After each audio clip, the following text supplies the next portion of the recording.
출석 번호 835번입니다.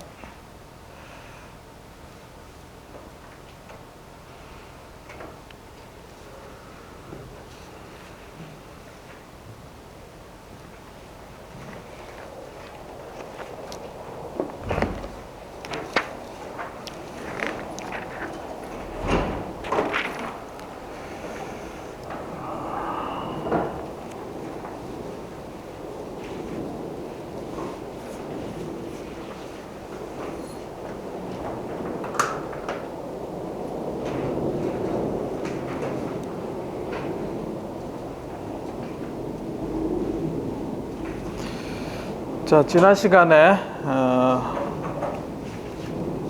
6장 스테빌리티 판별법에 대해서 살펴봤습니다. 그래서 루스 헐비츠 스테빌리티 판별법을 다시 한번 정리를 하면 S의 n차 폴리노미얼의 다항식을 가지는 특성 방정식에서 AN에서부터 그 다음 AN-1 순차적으로 이제 위에서 아래 순서대로 파라메타를 적어줍니다. 적어준 다음에 Sn-2차에서 나오는 개수들을 다음과 같이 규칙을 가지고 분모에는 AN-1, 그 다음에 위에 4개의 파라메타를 가지고 마이너스 디터미넌트 구해서 개수를 정해주면 된다고 했습니다. 그래서 순차적으로 쭉 써주고 Bn-3 같은 경우는 AN-1 분모로 주고 그 다음에 이 칼럼을 제외한 그 다음 오른쪽 뒤에 것을 우리가 적어주면 되겠습니다. 자, 이렇게 해서 이제 순차적으로 쭉 적어준 다음에 첫 번째 칼럼에 있는 부호가 바뀌는 수에 따라서 언스테이블한 폴이 개수가 정해진다고 했습니다. 그래서 우리가 제 시스템을 설계하는 방법도 이와 같은 루스 헐비츠 테이블을 그려서 이제 개인을 정할 수 있다고 했습니다. 그래서 요거를 정하는 게 이제 총 4가지 정도로 구분된다고 했습니다. 첫 번째는 이제 첫 번째 칼럼에 제로가 전혀 없는 경우 그렇습니다. 단순하게 판별하면 되고, 첫 번째 칼럼에 제로가 있는 경우입니다. 제로가 있는 경우는 입실론을 이용해서 0보다 아주 큰 작은 값을 이용해서 정합니다. 그 다음에 이제 세 번째는 한 로가 전체가 제로가 되는 경우가 있다 했습니다. 자, 그때는 그 바로 위에 있는 식을 가지고 보조 방정식 S의 짝수 또는 홀수 항에 해당되는 폴리노미알을 가지고 우리가 미분해서 그 다음에 쭉 계속해서 전개할 수 있다, 그렇게 했습니다. 그 다음 마지막에 이제 제오메가 축에 더블 폴이 생기는 그런 경우가 있다 했습니다. 그때는 마찬가지 세 번째 경우에 하고 동일하게 한 로가 제로가 됩니다. 근데 이제 미분해서 쭉 전개를 해보면 언스테이블한 폴이 안 나옵니다. 그때는 우리가 그 위에 있는 폴리노미얼의 근을 찾아보면 더블 폴이 생길 때가 있습니다. 그때는 주의해서 언스테이블, 더블 폴이 있으면 언스테이블 하다고 했죠. 자, 그런 경우만 우리가 주의해서 살펴보면 된다 했습니다. 자, 이런 스페셜 케이스를 우리가 살펴보면서 지난 시간에 쭉 몇 가지 예를 살펴봤고, 이와 같은 형태죠. 우리가 계산을 했을 때 이 밑에 거는 우리가 이제 6644 되면 디터미넌트 자체가 제로가 되죠. 그래서 0이 나올 겁니다. 그래서 밑에 게 0이 나오는데 그 위에 0이 나올 땐 그 위에 있는 식을 S제곱, 그 다음에 S제곱은 S가 아니고 이게 차수가 2개씩 낮아지죠. 우리가 왜냐하면 5차, 4차, 그 다음에 있는 거는 3차가 되죠. S 5승, 3승, 1승 뭐 이렇게 돼요. 4승, 2승, 0 이렇게 되죠.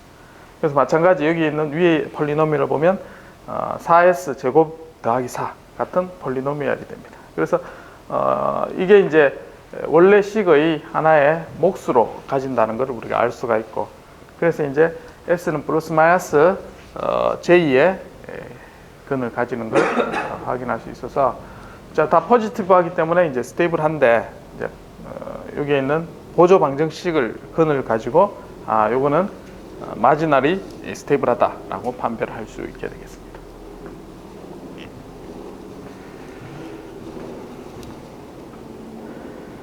자, 마찬가지 우리가 어떤 피드백 시스템에 GS가 주어져 있고 여기 K 해서 피드백하면 네거티브 피드백 이와 같은 형태로 피드백 제어 시스템이 구축되겠죠. 자, 그렇게 하면 이제 전달합수 TS가 1 플러스 KGS의 KGS. 자, 이와 같이 전달함수가 주어집니다. 그래서 분모에 있는 항에 이퀄 0이 되는 걸 우리는 특성 방정식이라고. 그렇게 하면 이제 개인 K가 우리가 판별법을 정하는 개인 K가 이와 같이 포함이 되게 됩니다. 자, 이것도 마찬가지 루스 헐비츠 크라이테리아를 그대로 이제 적용해서 안정한 개인을 정하는 거죠. 자, 그래서 우리가 제기 설계할 때 제기 설계 범위를 정할 수 있다고 했습니다. 자, 근데 왜 개인을 키워주면 언스테이블해질까요? 왜 개인을 키우는데, 개인을 키우면은 뭐 좋아지는 건 아니니까 개인 키우는 게 왜 이게 언스테이블해질까? 자, 그거는 개인을 뭐 0에서부터 쭉 순차적으로 해보면 폴의 위치가 정해지겠죠. 그래서 쭉 살펴보면 점차 움직이는 게 보입니다, 개인이. 자, 그걸 추적을 해보면 여러분들이 그걸 언스테이블해진다는 걸 살펴볼 수 있고, 그래서 개인 K에 따라서 이제 우반 평면에 넘어가기 직전, 자, 거기에 원점에 있는 점이 바로 이제 여기가 이제 00이 되는 지점이 되겠죠. 그래서 00이 되는 지점이 바로 이때 개인이 언스테이블해지는 그때 개인이고, 그때 폴의 위치도 찾을 수가 있습니다. 그러니까 좌반 평면에서 우반 평면으로 넘어가는 그 지점을 찾을 때는 루스 헐비츠 크라이테리아를 여러분들 활용하면 되겠습니다.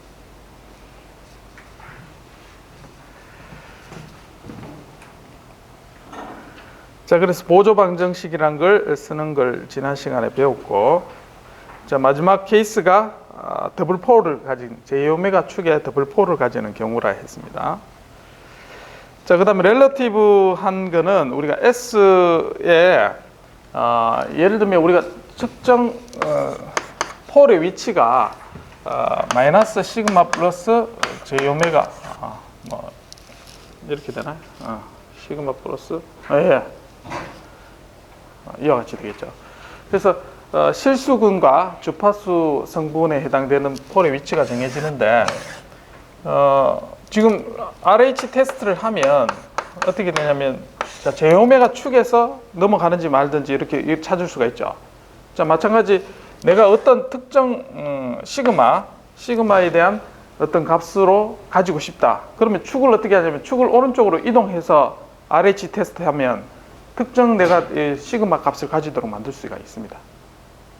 자, 연습 문제를 통해서 살펴볼 텐데, 그러니까 이제 S에 대한 폴리노미얼 대신에 S n차 플러스 AN SN 마이너스 해서 쭉 이퀄 0 이렇게 해서 RH 테스트 하면 이 J오메가 축에 대한 걸 구할 수 있는 거죠. 아니가? 예. 자, 근데 여기 축을 오른쪽으로 시프트 하면 어떻게 될까요? S 플러스 시그마, S 대신에 S 플러스 시그마 형태로 우리가 축을 이동시키면 요 마이너스 시그마 근을 가지는 위치를 찾을 수가 있습니다. 자, 일단 예제를 보고 일단 한번 살펴보기로 하고, 그래서 지난 시간에 요 예제에 대해서 한번 살펴봤죠. 그래서 파라메타가 두 개가 있는 경우 A도 우리가 정해야 되고 K도 정해야 되는 그런 경우에 똑같이 1 플러스 GC 곱하기 G 분의 전달함수를 구하면 폴리노미알이 A하고 K가 포함된 이런 형태로 찾을 수가 있습니다. 자, 그래서 최종 찾은 게 이런 형태죠. 자, 여기에 우리가 풀어야 될 특성 방정식이 K도 포함됐고 A도 포함된 형태가 됩니다. 그래서 똑같이 RH 테스트를 조건을 구해보면 각각이 0보다 크다는 조건이 나옵니다. 자, 그래서 정리된 게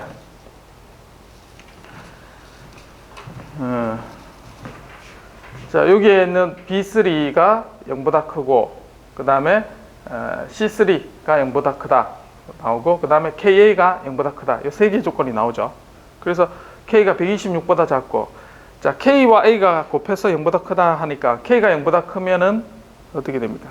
A도 당연히 0보다 커야 되죠. 그래서 1, 4분면에 있게 됩니다. 자, 그 다음에 이거는 A와 K에 대한 조건인데, 그 가로를 K축으로 하고 세로를 A로 하면 64K를 나누면은 A에 대한 식으로 나오죠.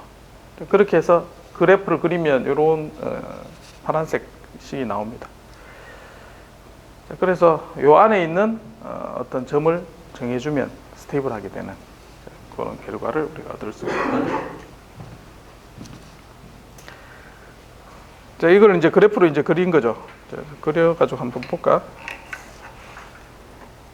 자, 각자 집에서 한번 해보기 바랍니다. 이거는. 자, 그 다음에 왜 근이 언스테이블해지나 직접 이제 폴의 위치를 K에 대해서 K가 0에서 0.5 단위로 20까지 쭉 변화시켜 봤습니다. 그렇게 했을 때 얘가 언스테이블해지는 게 폴의 위치가 어떻게 되는지 찾아본 겁니다. 이렇게 해서. 그래서 특성 방정식을 세보니까 1, 2, 4, 마지막에 KI 이렇게 됐습니다. 그래서 K가 쭉 하면서 요 폴리노미얼하면 루트 하면 근을 찾아주죠. 근의 위치를 해서 실수축과 허수축을 해서 이제 플러스를 해본 겁니다. 쭉 해보니까 근의 위치를 궤적을 쭉 찾아볼 수 있습니다. 이걸 실행을 시키면. 그래서 개인 K에 대해서 쭉 찾아보니까 이제 앞에서 한 것처럼 K가 8 되면은 이제 언스테이블한 위치로 쭉 넘어가기 직전입니다. 그래서 스테이블한 폴에 있다가 그 다음에 개인이 커짐에 따라서 이렇게 언스테이블한 영역으로 넘어간다. 그래서 피드백 시스템의 장점은 우리가 여러 가지 많이 있었지만 한 가지 단점이 개인이 커짐에 따라서 언스테이블해질 수도 있다. 자, 그런 걸 보여주고 있습니다. 피드백 시스템이. 자, 어쨌든 이 6장에는 RH 테스트를 이용해서 저기도 설계할 수 있고 스테빌리티 판별은 물론 그렇게 정할 수 있다 했습니다. 그 다음 상태 방정식에 나타나는 형태의 마찬가지 스테빌리티를 따지려면 일단 전달함수를 가지고 특성 방정식을 세워야 되겠죠. 자, 그래서 A 매트릭스가 나왔을 때 거기에 대한 폴리노미알을 구하고, 자, 이게 나오면은 이제 이걸 우리 테스트 그대로 할 수 있죠. 그래서 기본적으로 파라메타 값이 양수여야 되는데 이건 다 음수가 있으니까 언스테이블 뭐 필요 조건은 지금 만족을 못 하고 있습니다. 그래서 일단은 뭐 테스트 해보면 언스테이블하다는 걸 알 수가 있을 겁니다. 그래서 RH 테스트를 해보면 이와 같이 부호가 한번 바뀝니다. 그래서 요거를 근이 실제로 해보면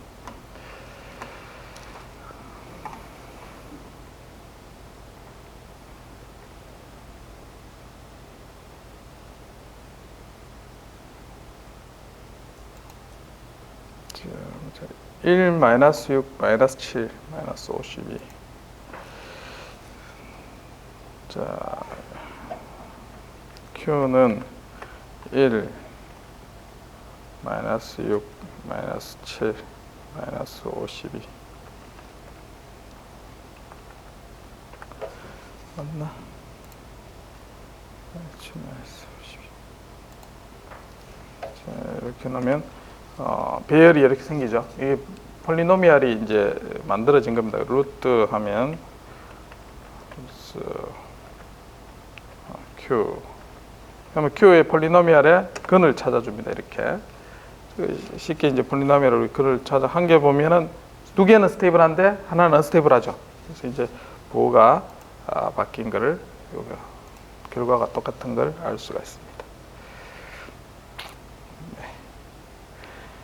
여러분 뭐 계산 시험에 계산기 뭐 하는데 계산기 써도 됩니다. 아무거나 써와도 됩니다. 컴퓨터 들고 와도 됩니다.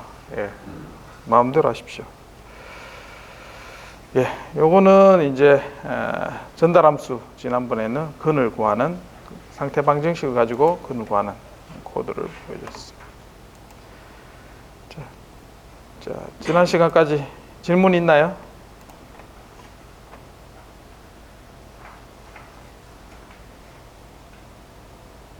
중간고사에 대한 질문 있습니까?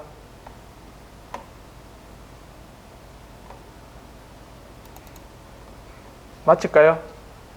질문 없으면 오늘 수업 안 한다 했습니다. 질문 있으면 하고.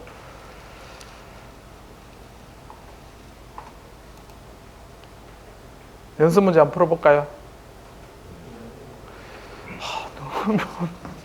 좀 적극적으로 참여하면 좋을 것 같은데 왜 그런지 모르겠네. 코로나 영향인가요? 대답도 없고 수업에 재미가 없습니다. 이게 출석 다 했나요? 네. 자, 한번 예제를 한번 보겠습니다. 6장에 보면 연습 문제가 몇 개 있는데 폴리노미얼을 주고 안정하게 하는 K의 범위를 정하시오. 쉽게 하겠죠 이제. 뭐 이런 문제는 쉽게 여러분들이 설계를 할 수가 있을 겁니다. 그래서 루츠 어레이를 이와 같이 쓰고 S3승부터 그 다음에 이제 K를 정하면 되죠. K분의 디터미넌트 마이너스 디터미넌트 해서 이제 이게 2차식이 나옵니다. 그래서 2차식이 0보다 큰 조건은 K가 2보다 크고 K가 마이너스 3보다 작다 해서 그 다음에 여기 보면 K가 이제 기본적으로 K는 0보다 커야 되겠죠. 자, 그래서 0보다 큰 조건을 찾으면 K는 2보다 크다라는 조건을 얻을 수가 있습니다. 자, 마찬가지 이와 같은 형태의 시스템이 특성이 있고 K가 주어졌을 때 특성 방정식을 세우면 되겠죠. 자, 특성 방정식 세우는 건 다 아나? 네, 그럼 넘어가도 되겠습니다. 그래서 똑같이 세우면 자, B를 구해 보면 20분의 마이너스 디터미넌트 하면 100이 나옵니다. 자, B는 100 나오고 그래서 쭉 보면 K가 0보다 크다만 조건이 나오죠. 그래서 K가 0보다 크기만 하면 스테이블합니다. 이 시스템은. 그래서 에어크래프트 다이나믹스는 K가 0보다 크게만 해주면 얘가 제어가 가능하다. 자, 이와 같은 형태도 두 개 파라미터가 정해야 되죠. 그래서 1 플러스 GC 곱하기 G 해서 식을 세우면 이제 2차식이 이와 같이 나옵니다. 자, 그래서 똑같이 루스 테이블을 그려보면 자, KD는 마이너스 2보다 크고 KP는 0보다 크다. 자, 뭐 이와 같은 조건이 나오게 되겠죠. 뭐 쉽죠 이제. 뭐 설계하는 문제도 안정성을 보장하는 지역이 설계를 하시오 하는 것을 쉽게 구할 수가 있습니다. 뭐 이것도 뭐. 자, 여기는 영영되는 경우죠. 영영되는 경우는 위에 폴리노미알을 보고 보조 방정식을 세우면 요 근이 바로 제요메가 축에 있는 그 근을 찾을 수가 있게 됩니다. 자, 그래서 두 개 근을 알면 나머지 한 근도 쉽게 찾을 수 있겠죠. 폴리노미알에서. 자, 그 다음에 앞에서 얘기했던 축의 이동. 잘 모르면서 또 질문 안 해요. 이렇게 해보면은 또 그래 하면서 모르면 아는 척하고 있고 왜 적극적으로 자기가 모르면 해야지. 자, S3승에 이렇게 있는데 문제가 뭐냐면 근의 위치를 마이너스 2의 실근을 두 개끔 K를 한번 설계하시오. 이렇게.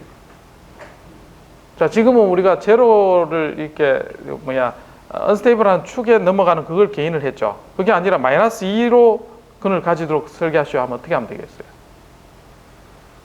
S 대신에 SN-2를 여기 넣습니다. 그러면 이게 이제 제로 되는 게 결국은 SN이 2가 되는 거죠. 그래서 결국은 어떻게 SN이 제로 되는 걸 하면 S가 결국 어떻게 해요? 마이너스 2를 가지겠죠.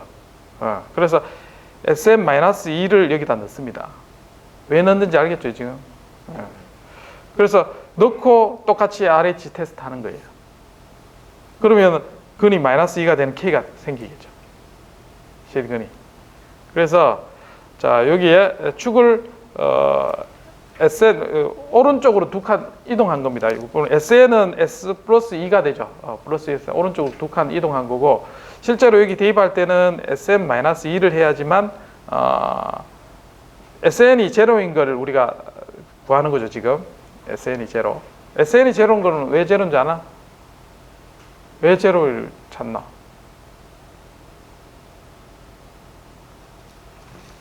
왜 제로지?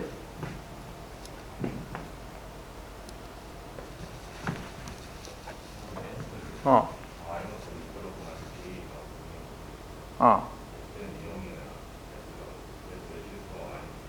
맞아. 맞습니다. 아니 근데 SN 어쨌든 SN에 뭐 삼성 플러스 AN의 SN 마이너스 1 뭐 제곱 SN 플러스 뭐 쭉 이렇게 폴리노미 나오잖아요, 맞죠?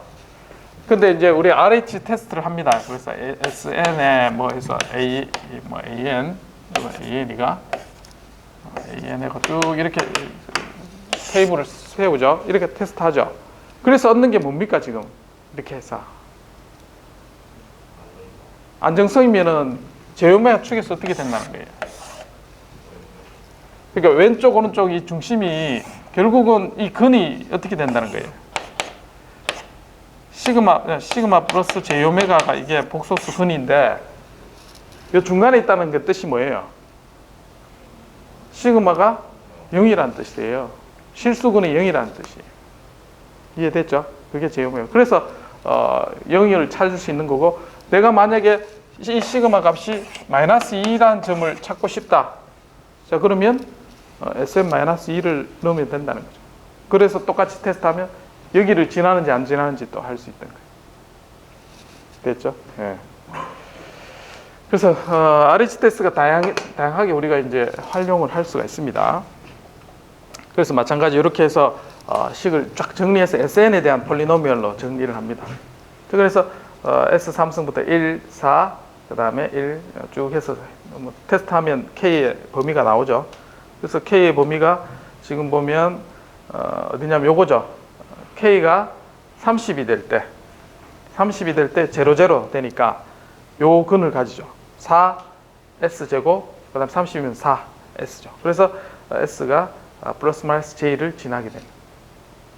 그러면 마이너스 2 플러스 마이너스 J의 근을 가지게 됩니다. 그래서 내가 원하는 위치의 근의 위치를 만들 때도 유용하게 우리가 쓸 수가 있습니다. 자, 요거를 변환을 이용해서 우리가 할 수 있다는 거 보여줬고, 자, 요것도 뭐 똑같이 여러분들 살펴보면 되고, 자, 그 다음에 상태 방정식 형태로 나타났을 때를 얘는 어떻게 우리가 개인을 정할 수 있느냐, 자, 그런 문제가 있습니다. 물론 이제 전달 함수를 구하면 되는데 여기 이런 문제는 좀 생소하죠, 여러분들이. 그래서 u가 어떻게 되냐면 마이너스 kx 플러스 r 이렇게 입력이 주어졌습니다. 그래서 원래 시스템을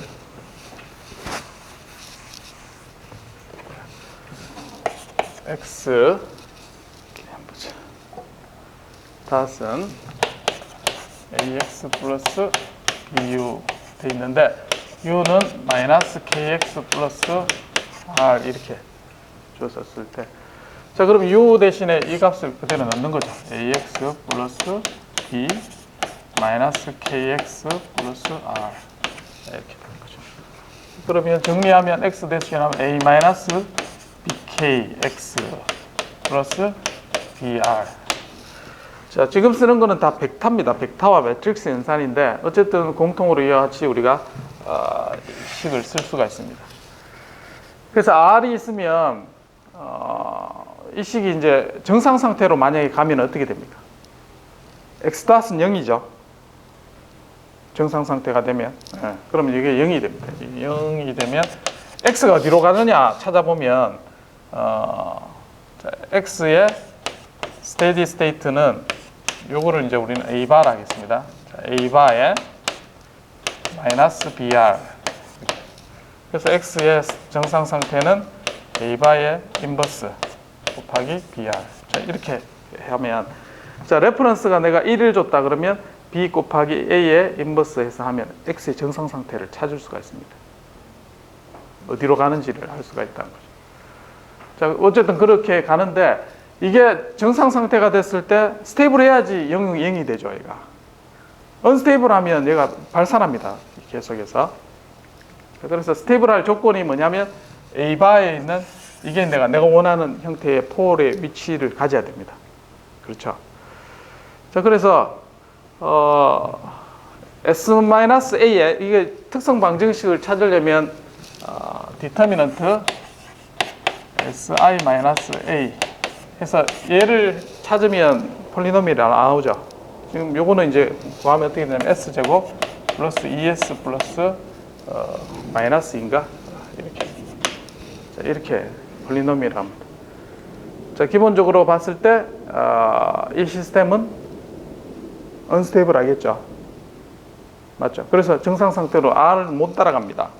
그래서 개인 K를 요게 이제 어떻게 되냐면 A가 지금 0, 1, 2, 마이너스 2 이렇게 되어 있는데 플러스 B 매트릭스 곱하기 K가 K1, K2 이렇게 줍니다. K1, K2. 자, 그러면 얘가 어떻게 되냐면 0, 1, 2 플러스 K1 그다음 마이너스 2 플러스 K2. 자, 이렇게 되죠. 자, 그러면 얘가 이제 특성 방정식이 어떻게 되냐면 S제곱 마이너스니까 마이너스 2 플러스 K2 S 마이너스 2 플러스 K1.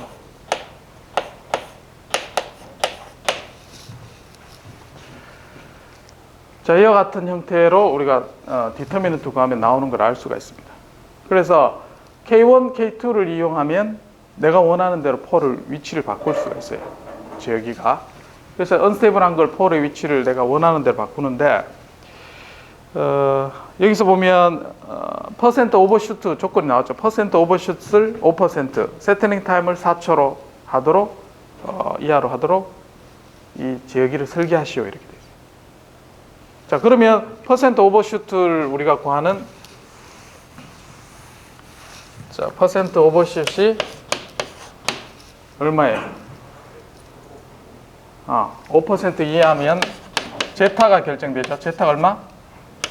0.7. 오케이. 그 다음에 세틀링 타임 5초니까 5초 맞나요? 4초니까 TS는 제타 오메가 n 분의 4 해서 이게 4초보다 작다.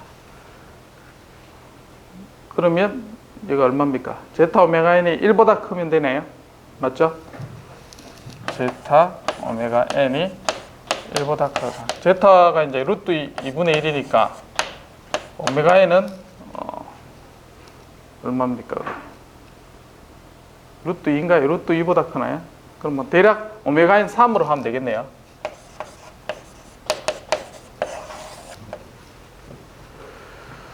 자, 그러면 스펙을 대략 만족할 겁니다. 그래서 자, 2차 방정식 표준은 제타와 오메가 n이 정해지면 S제곱 플러스 2제타 오메가 ns 플러스 오메가 n의 제곱. 자, 이게 표준형이죠. 자, 그래서 제타가 0.7, 오메가 n이 3. 그러면 여기 개수가 정해지죠. 그 다음에 오메가 n 3, 3은 9 정해지죠. 자, 그러면 요 개수 비교하면 K2, K1 정해질 수 있죠. 그렇게 해서 설계를 하면 되겠습니다. 그래서 기본 2차식의 표준만 우리가 제타 오메가 n에 대한 조건만 찾아내면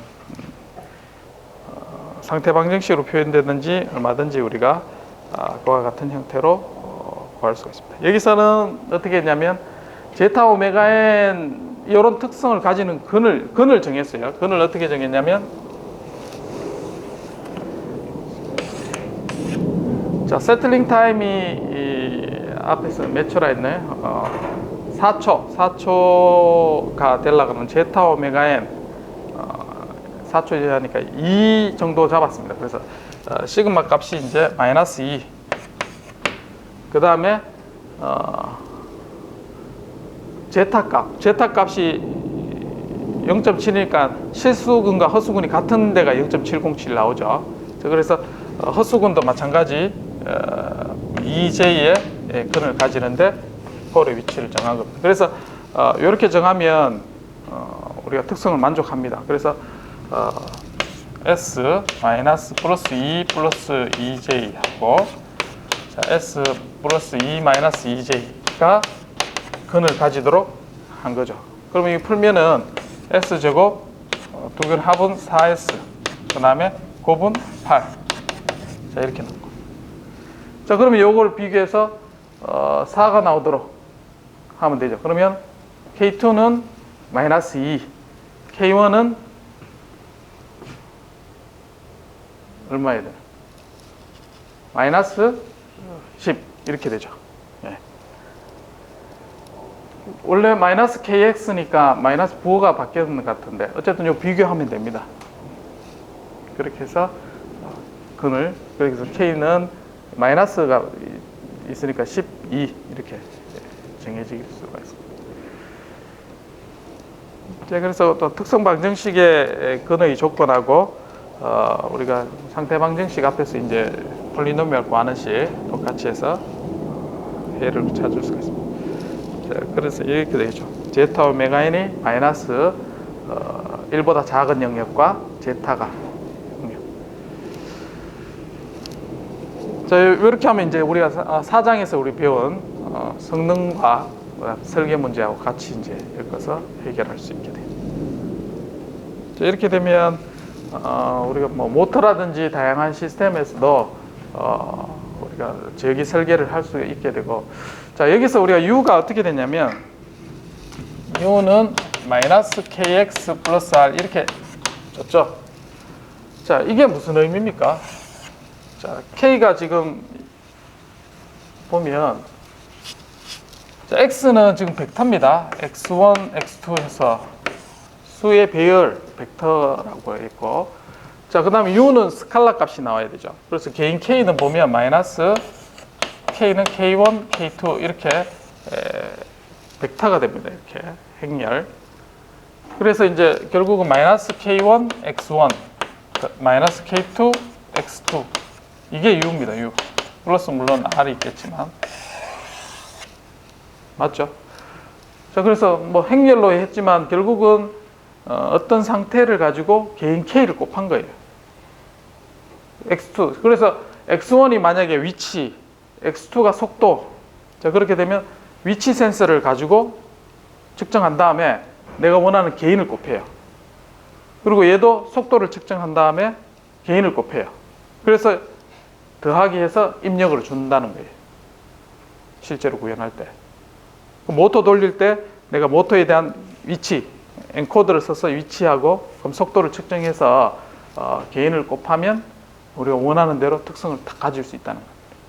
그래서 여러분들 OPMP 배워서 하는 게 증폭하는 이유가 그런 겁니다. 아날로그로 만약에 구현한다 그러면 곱하기 더하기입니다. 예. 그러면 시스템이 내가 원하는 대로 잘 따라간다는 거죠. 단순히 피드백에서 곱하기만 해서 입력을 만들어 준 겁니다. 자, 그게 피드백입니다, 지금. 근데 만약에, 자, 위치, 요거는 내가 알아야 되는 게 이제 정보가 두 개 다 필요하죠, 센서를 이용해서. 그럼 만약에 이 센서가 없다 그러면 어떻게 합니까? 지금 이걸 이용을 못 하는 거죠, 지금. 피드백을 못 하니까. 그래서, 내가 어떤 정보를 어떻게 이제 피드백에서 활용하느냐. 결국은 정보를 잘 쓸 수 있으면 시스템의 안정성을 우리가 확보할 수 있고 성능도 개선할 수 있습니다. 결론은 그렇게 나옵니다. 그래서 어떤 정보를 어떻게 잘 쓰느냐, 자, 그런 문제고, 그러면 핵심 정보를 잘 알아야 되죠. 그래서 상태 방정식의 어떤 상태를 우리가 이용할 수 있느냐 없느냐 그걸 잘 판단해야 됩니다. 시스템에서. 모터 같은 경우는 모터의 앵글과 속도, 자, 그게 이제 상태 정보가 되는 거고, 그게 상태가 중요하다는 겁니다. 그 특성 방정식을 이제 우리가 고쳐야 되니까. 자, 여기가 이제 질문 없나요? 자, 시험 공부하면서 질문. 6.1? 6.2. 6.2가 어디 있었나? 6.1이고 2.1? 아, 이거.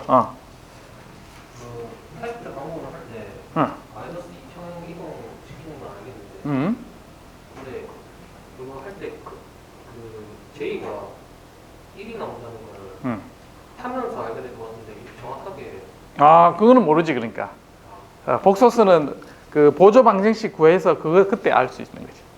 정확하게 저극점을 설계하라는 게 저극점 말고 실수근만 나오겠지. 그러면 시프트해서 이 문제는 이제 정확하게 이제 답에서 이렇게 되도록 실수근만 했지, 이걸 정확하게 알려면 그냥 이거 대입하면 되지 그냥. 그래야 알 수 있는데, 앞에서 이제 우리가 RH 테스트를 해서 알 수 있는 거는 실수근의 위치만 알 수 있어요. 그리고 보조 방정식을 풀면은 뒤에 이제 정확하게 또 근을 구할 수 있고. 또 다른 질문. 자, 혼자서 이제 시험 공부하면 되나요? 다음 주 월요일 시험이죠.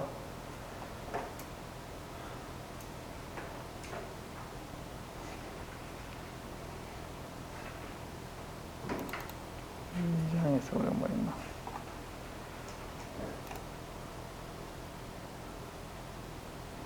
이 장에서는 뭐 라플라스 변환. 우리 이 장에서는 라플라스 변환 얘기를 했죠. 라플라스 변환의 정의는 뭐 강조를 해서 잘 알 거고, 특징은 선형 결합, 선형성을 만족하기 때문에 라플라스 변환은 우리가 유용하게 쓸 수 있다. 그리고 미분은 S를 곱하는 거고 S분의 1은 적분이다. 자, 그런 걸 이용해서 2차 미분 방정식을 푸는 세 가지 경우, 이게 이제 라플라스 변환에서 이제 다룬 거죠. 그래서 심플 부분 분수로 나눴을 때 복소수를 가지거나 중근을 가지거나 심플 폴 가지는 경우를 나눴습니다. 그래서 이제 부분 분수 방법을 이용해서 라플라스 역변하는 그런 방법을 배웠었죠. 그래서 전달함수의 분모가 0이 되는 걸 우리는 폴이라고, 분자가 0이 되는 걸 제로라고 이야기했습니다. 그래서 폴이 스테빌리티나 응답 특성에 제일 중요하다. 자, 그런 얘기입니다. 그리고 파이널 밸류는 S를 곱해서 S 대신에 0 넣으면 우리가 파이널 밸류를 얻을 수 있다 했습니다. 자, 그래서 중간에 있는 제타라는 걸 정의해서 댐핑해서 언더 댐프, 오버 댐프, 그 다음에 크리티컬 댐프, 응답 특성에 대해서 이제 폴의 위치에 따라서 응답 특성을 우리가 매핑해서 다 살펴봤습니다. 그래서 일반적인 2차 시스템의 표준형은 이와 같이 2제타 오메가 n의 제곱으로 쓰고, 이걸 근을 구해보니까 마이너스 제타 오메가 n, 그 다음에 복소근은 오메가 d. 그래서 요 앵글이 제타, 코사인 세타가 댐핑 레이쇼라고 했습니다. 자, 그래서 제타 가지고 응답 특성을 다 이제 파악을 할 수 있다고 했죠. 자, 똑같이 이와 같이 제타를 가지고 식을 표현할 수 있습니다. 자, 이게 이제 2장의 내용이었습니다. 자, 그 다음에 여러 가지 모델이 있었죠. 모델 중에 우리가 상태 방정식이란 걸 또 배웠습니다. 그러니까 상태를 정의하고 그 상태로 똑같이 미분 방정식을 쓸 수 있다고 그렇게 했습니다. 그래서 최소의 정보를, 시스템의 정보를 나타낼 수 있는 걸 상태로 정의하고, 그 상태의 미분의 변화를 식으로 나타내서 배열로 나타내는 게 상태 방정식이 되겠죠. 자, 그럼 모터 같은 경우는 여러분들이 이제 쓸 수 있어야 됩니다. 모터가 기본적으로 RL해서 전기 회로고, 그 다음 회전 운동을 하는 걸 식 두 개를 가지고, 그 다음에 백 EMF라는 식이 하나가 들어가죠. 자, 그렇게 하고 그 다음에 상태 방정식을 쓰면, 또는 이제 전달 함수를 또 똑같이 이제 찾을 수가 있겠죠. 이렇게 해서. 자, DC 모터 정도는 여러분들이 모델을 구할 수 있어야 되겠습니다. 자, 그래서 상태 방정식을 라플라스 변환하면 마찬가지 우리가 전달 함수를 구할 수 있다고 했습니다. 자, 예를 들면 이와 같이 됐을 때 SI-A의 인버스만 찾으면, 매트릭스 연산해주면 이제 전달 함수 찾을 수가 있었죠. 그 다음에 이제 배운 게 시그널 플로우 방법입니다. 그리고 가장 기본적인 피드백 시스템의 전달 함수를 구하는 방법, 에러를 구하고 그 다음에 출력을 구하고, 두 개 연립해서 다음과 같이 1 플러스 GH 루프, 그 다음에 패스 이용해서 전달 함수를 구할 수 있었습니다. 자, 그리고 시그널 플로우 방법, 메이슨 룰이죠. 메이슨 룰을 구하는 것은 이제 다음과 같이 기본적으로 디터미넌트 분의 패스 곱하기 non-touching 루프로 구해요. 그래서 1 마이너스 셀프 루프, 그다음 플러스 두 개의 루프, 그다음 3개 이와 같이. 그래서 이제 이런 형태의 전달 함수를 우리가 쉽게 루프의 개수와 non-touching 루프로 해서 메이슨 룰을 배웠습니다.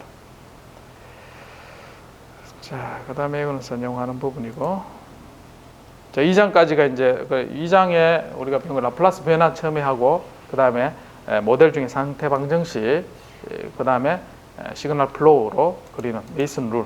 자, 그게 핵심이 되겠죠.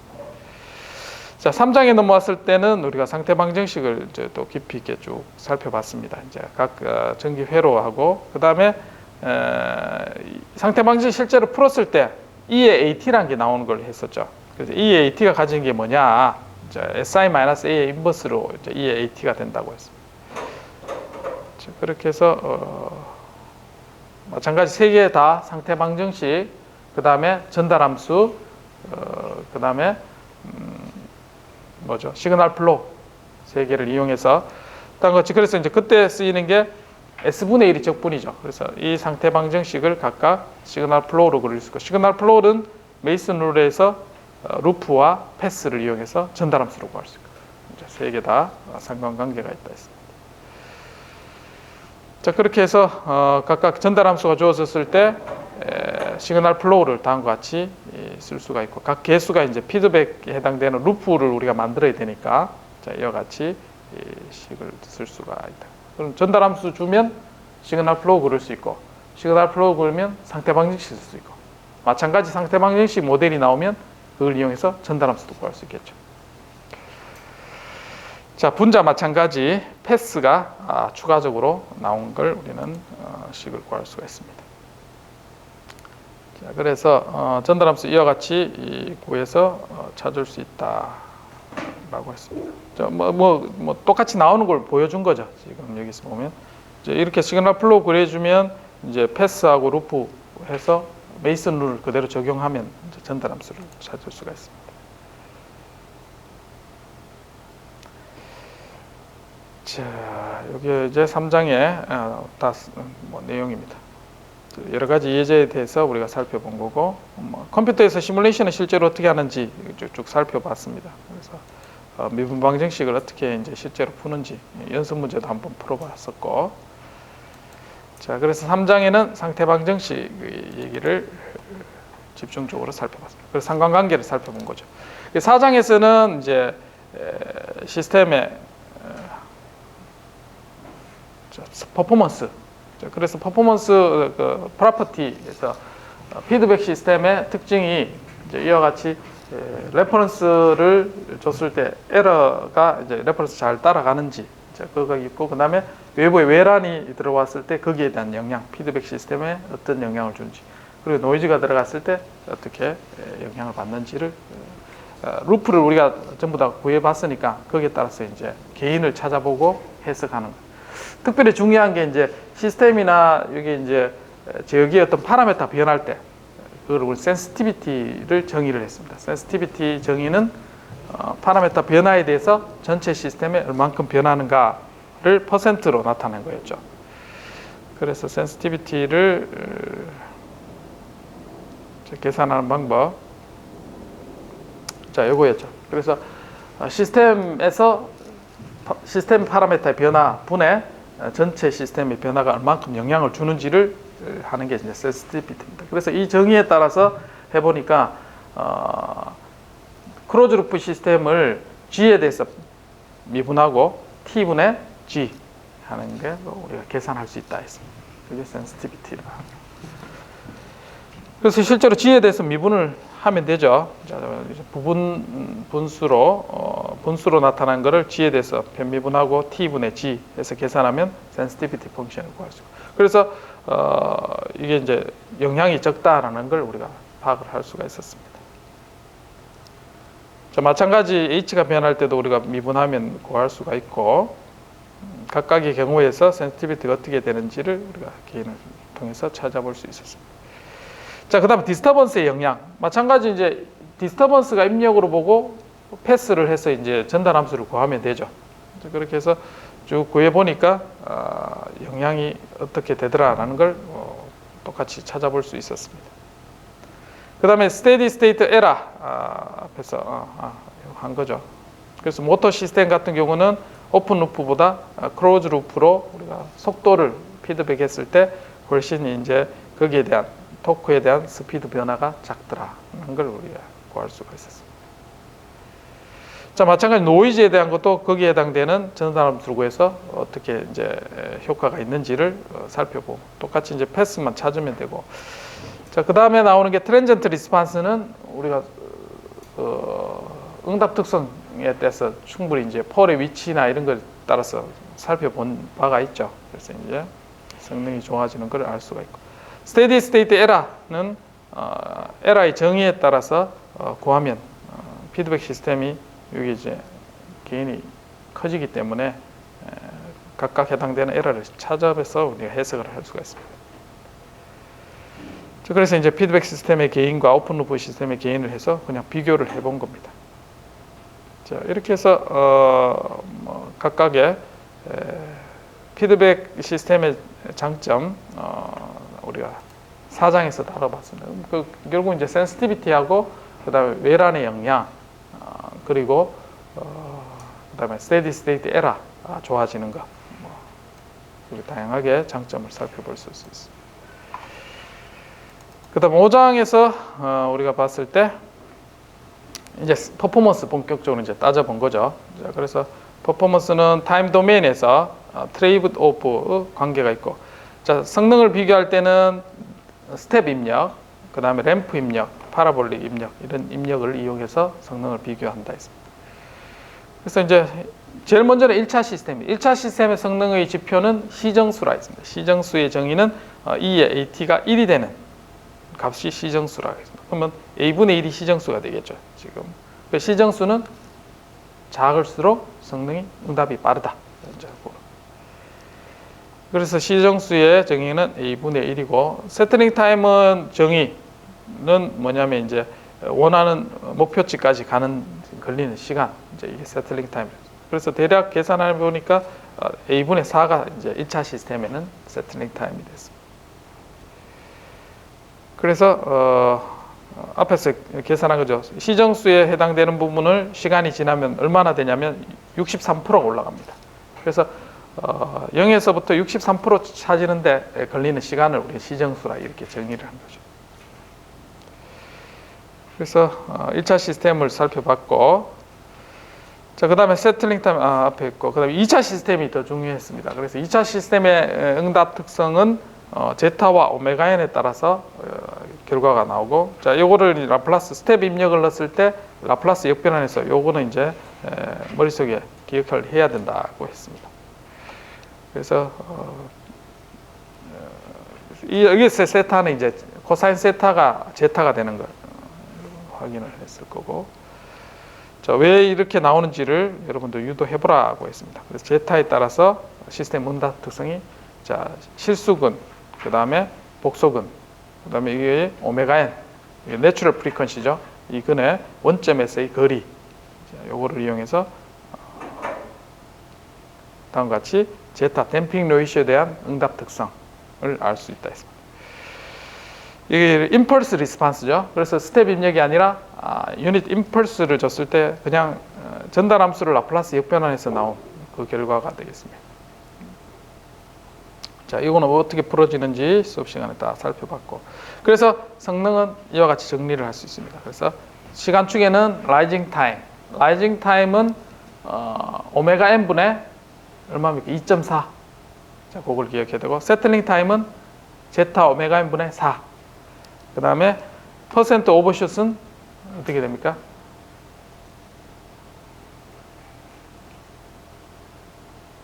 이 오버슛 피크 타임부터. 피크 타임은 어떻게 되나요?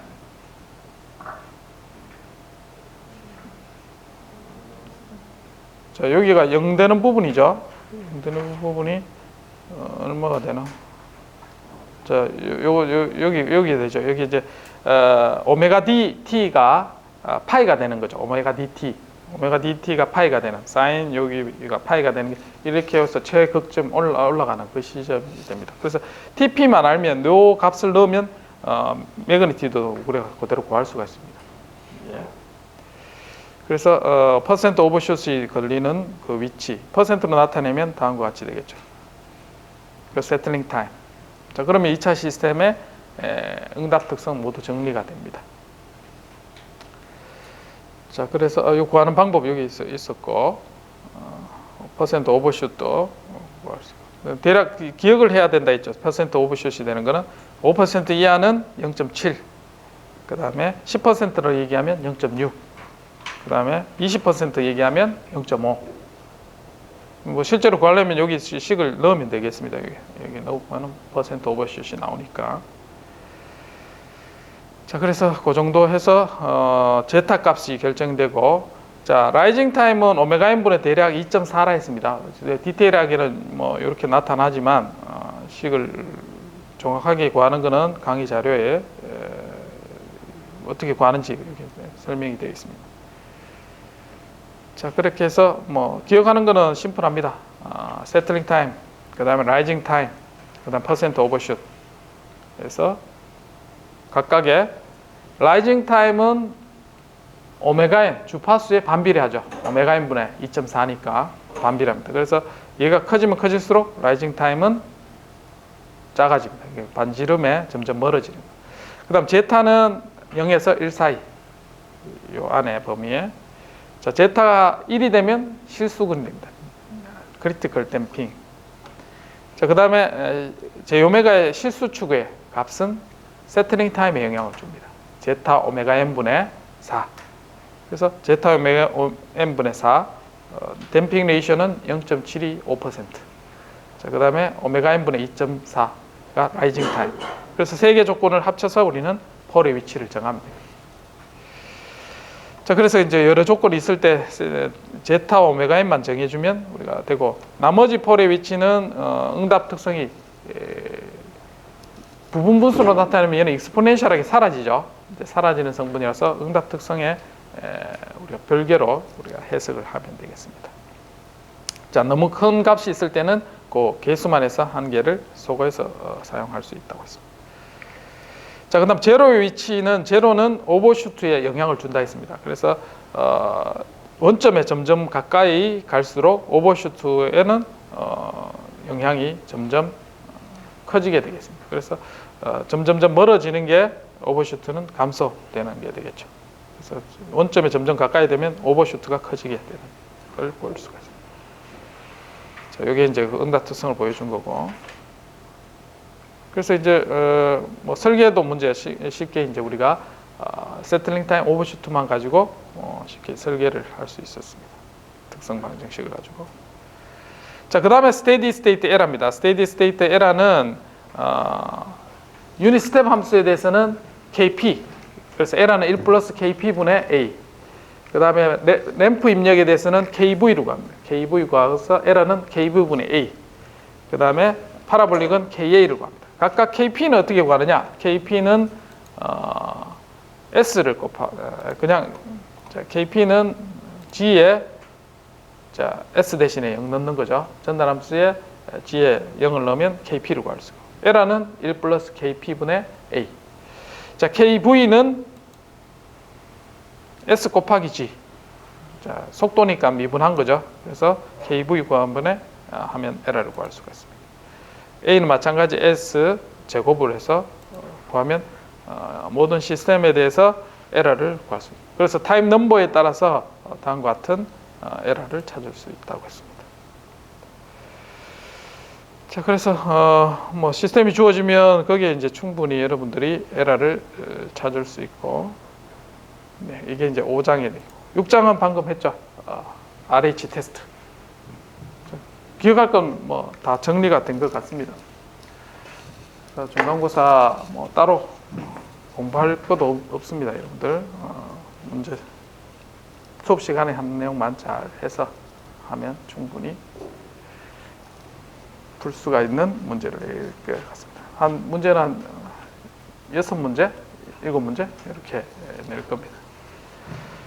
자, 질문 있나요?